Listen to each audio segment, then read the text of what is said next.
Fala galera, tudo beleza? Professor Thiago Penha e hoje nós iremos trabalhar mais um conteúdo interessante de Química pensando no nosso Enem, tá? Iremos trabalhar hoje teorias ácido-base. Vamos entender o que é um ácido, o que é uma base, mas de acordo com três teorias, cada uma com sua característica, tá? A primeira teoria que eu quero colocar aqui para vocês é a teoria de Arrhenius.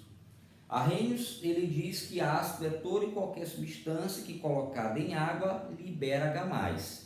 E ele diz que uma base é toda e qualquer substância que colocada em água libera o H-. Então isso quer dizer que para Arrhenius, o ácido ele tem que liberar o H+, e a base tem que liberar o H-.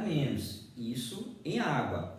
Arrhenius, ele especifica o tipo de solvente, deve ser necessariamente a água. E H+ é a característica do ácido e o H-, que é a hidroxila, é a característica da base. Então, digamos que eu tenho HCl, eu coloco em água. Quando eu coloco isso em água, acontece o processo de ionização, a liberação de H+, e de Cl-. Ó. Então, se liberou H+, eu já sei que é um ácido. Digamos que eu tenho agora NaOH e eu vou colocar isso aqui em presença de água. Na água ele vai sofrer o processo de dissociação, vai liberar Na+, e OH-. Então vocês estão percebendo que se liberou hidroxila, liberou H-, é uma base. Então o conceito de Arrhenius, ele é o mais utilizado, mas ele é muito restrito. Restrito porque o único solvente específico por ele é a água. Mas não esquece, liberou H+, porque foi colocado na água, é ácido. Liberou H- porque foi colocado na água, é base. Então Arrhenius não tem segredo nenhum. Agora o segundo conceito é a teoria Brust-Lowry, né? Brust-Lowry, como tu quiser chamar, um nome difícil, né? Mas a teoria de Brust diz que ácido é aquele que doa H+, é o doador de H+, e aquele que recebe o H+, o receptor é a base. Então essa teoria ela continua utilizando como referência o H+. Só que nessa teoria alguém vai doar e alguém vai receber. Quem estiver doando é o ácido e quem estiver recebendo é a base, tá bom? Esse H+, ele também é chamado de próton. Por que próton? Porque vamos pensar, o hidrogênio ele é um elemento que só tem um elétron. Se ele é H+, porque ele perdeu esse único elétron que ele tinha, né? Ele ficou sem eletrosfera, então ele ficou com apenas o núcleo que só tem um próton. Então, H+ também é chamado de próton. Então, eu tenho que olhar para a reação e conseguir identificar quem está doando e quem está recebendo. Olha só como é que essa segunda teoria também é muito fácil, turma. Ó, acompanha. Eu tenho HCN colocado em água, produzindo Cn- e H3 ou mais. O que eu posso fazer? Eu posso comparar o antes com o depois. A gente percebe que o HCN, ao reagir com a água, ele se transforma em Cn-. Ó. Isso aqui é ele antes e ele após a reação. Então, peraí, antes ele tinha o hidrogênio, agora ele não tem. Então, isso quer dizer que ele doou o hidrogênio dele. Tá? Ele doou o hidrogênio. Tanto é que ele não tem mais esse hidrogênio. Se ele está doando hidrogênio, então ele é um ácido. Mas ele está doando para quem? Na verdade, ele está doando para o outro reagente. Ele está doando esse H+ para a água. Ó.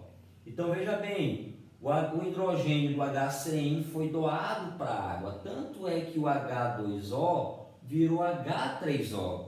Só que H3O+, né? Porque nós temos aqui o H+ sendo doado. Então, o sinalzinho positivo dele aqui, ó.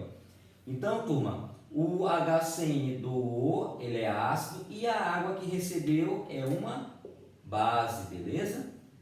Agora veja bem, quando essa base recebe esse hidrogênio, ela, ao invés de ficar H2O, ela se torna H3O, tá? Então, o que eu quero mostrar para vocês? Que eu já consegui identificar quem doou e quem recebeu, quem é o ácido, quem é a base, só que lá nos produtos eu também tenho que fazer essa classificação. Mas é muito simples. Se aqui ele foi ácido, lá no produto ele tem que ser base. É o contrário, ó. Então o HCN é ácido, aqui ele é base. E se a água foi base, lá ela vai ter que ser ácido. Vou mostrar que isso é verdade, ó. Para ser ácido não tem que doar H+. Então imagine, você tem H3O+, que vai voltar a ser H2O. Para isso acontecer, esse H3O+, tem que doar o hidrogênio dele, ó. Ele tem que doar o hidrogênio H+ para o CN-. Então eu consegui identificar dos dois lados ácidos e bases, é o que a gente faz na segunda teoria. Agora veja no segundo exemplo, turma, que eu não tenho água, porque não é obrigado ter água. A água não é o único solvente, pode ser qualquer solvente, segundo a teoria de Rossby. Agora vamos ver se vocês conseguem identificar comigo. HCl reagindo com NH3, virou NH4+, e Cl-. Ele era HCl, ele virou Cl-. Olha aqui, turma, ó. Ele era HCl, virou Cl-. Então isso quer dizer que ele doou o hidrogênio dele, ó. Ele doou o H+. Então se ele doou, ele é um ácido, e o NH3 que recebeu é a base. Tiago, como é que tu sabe que ele doou? Galera, era HCl. Olha como é que o cloro ficou sozinho, Cl-. Se o cloro está sozinho, é porque esse hidrogênio saiu dele. O hidrogênio saiu do HCl, foi doado, e o NH3 virou NH4, aumentou o hidrogênio. Ó. Mas tranquilo, se aqui o HCl foi ácido, lá o Cl vai ser o quê? Base. Se o NH3 é base no reagente, lá no produto ele vai ser o quê? Ácido. Uma prova que isso é verdade é que ele vai ter que doar o H+ dele, ó, ele vai doar o hidrogênio dele para o cloro. Tanto é quando ele doa o hidrogênio H+ para o cloro, ele volta a ser NH3, porque doou o hidrogênio, e o Cl- cloreto volta a ser HCl. Mas qual é o grande lance dessa teoria? Você descobre só de um lado quem é ácido e quem é base. O produto é sempre o inverso, tá bom? Então a nossa terceira teoria a gente cria um outro vídeo para não ficar muito longo esse nosso primeiro vídeo sobre teorias ácido-base. Vamos só resumir. Arrhenius, ácido, aquele que libera H+ em água. Base, aquele que libera OH- em água.